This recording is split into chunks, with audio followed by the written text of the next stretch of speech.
important reminder.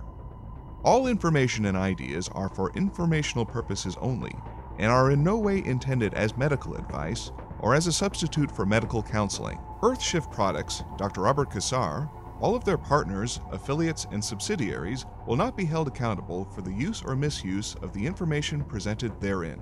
This information is not intended as medical advice. The authors, publishers, and speakers of this work are not medical doctors and do not recommend the use of mineral-deficient foods, drugs, or medicines to achieve beauty and to alleviate health challenges.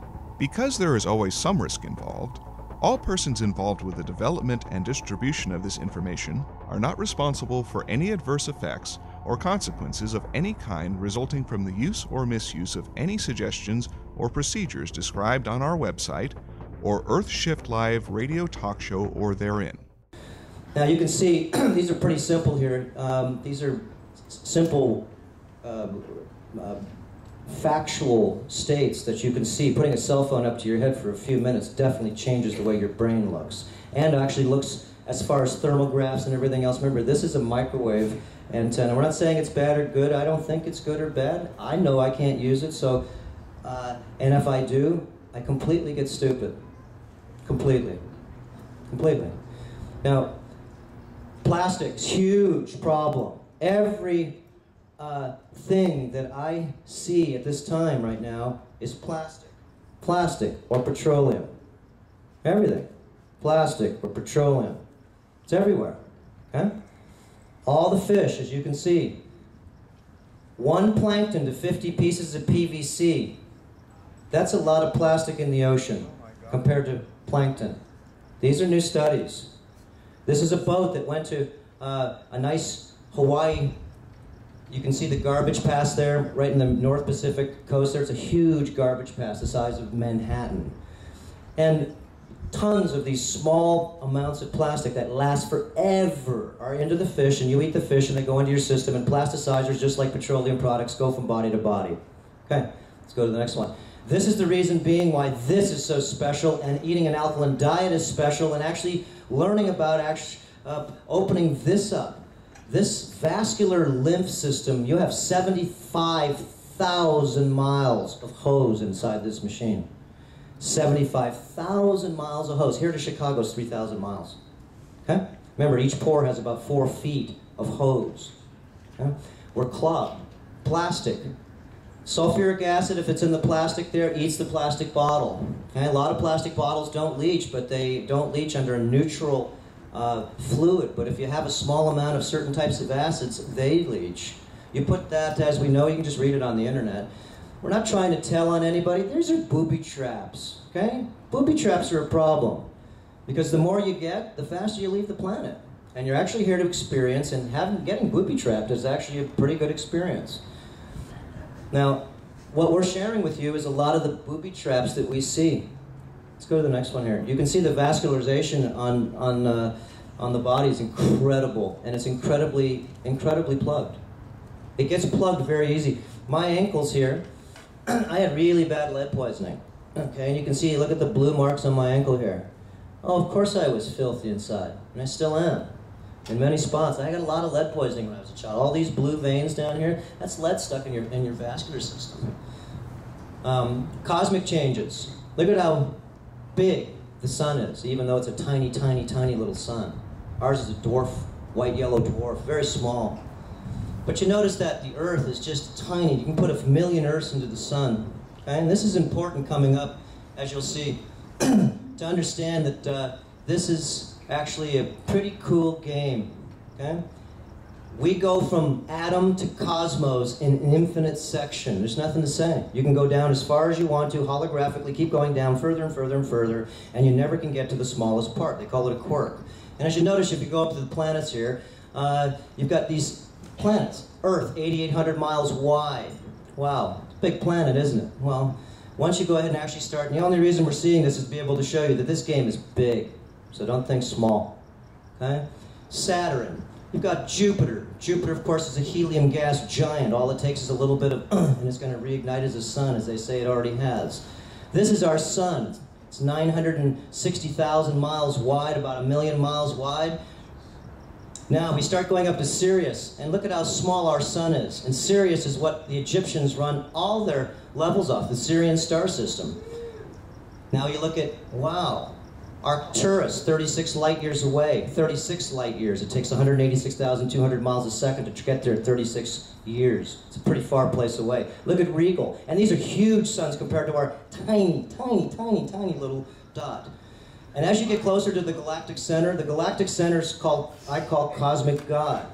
And it's 4.3 light years wide. And it just keeps getting bigger and bigger and bigger. Remember, the sun, the galactic center sun, is 4.3 light years wide. That means to travel across its face, you have to travel at the speed of light, 186,200 miles a second, for 4.3 light years, and you've traveled across its face. And that's right. Oh yeah, forget that. We're 23,000 years away from home right now, because we all started from the galactic center. This is why this is important. Solar cycle 24. This is a real picture of the sun. The sun goes through an 11.2 year cycle. The last time it did this was in the 2,000 year range. We called it Y2K. A lot of people were talking about the cancellation possibly of all the computers because of the date line. I know, and we know, that the sun goes through an 11.2 year cycle. These are sunspots, and these are very important to learn. We have several of the movies that you want to see on earthshiftproject.com just to catch up with what's happening to Christos right now. The return of Christos, the sun. The sun is the Christ, isn't it? Gives light to everything. Without this sun, there is no life. Now you can see that this thing that those things are throwing out, these are called CMEs, coronal mass ejections. And yes, they're real. And they're really, really big. And they send out, well, just like they do every year. This is actually a very simple thing to see. It's probably the smartest thing we can actually look at. Remember, what's happening? Look at this coming now. This is what's happening. We've got now a solar minimum, 300 days without a sunspot, or more. Look it up, Google. 300 days, no sunspot. History, okay? Now, you can see how small the sun is compared to those other suns, but look at how big it is compared to Earth. Fit 1 million Earths in the sun and still have some space. So, this is the change that's happening right now. The sun is actually traveling in another part of the galaxy. All you got to do is look it up and see where it is. And that's a lot of the changes. You see the volcanoes going off. You see the change of times, as they say. Okay?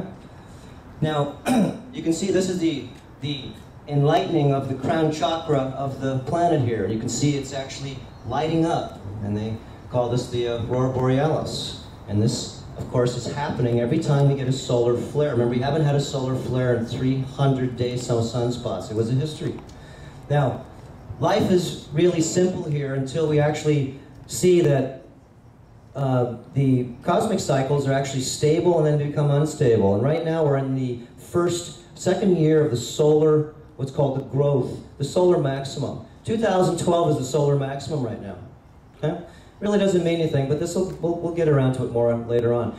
2012, December 21st, 22nd, you'll see that the Mayans say that this is the end of this world, or the end of this time scale.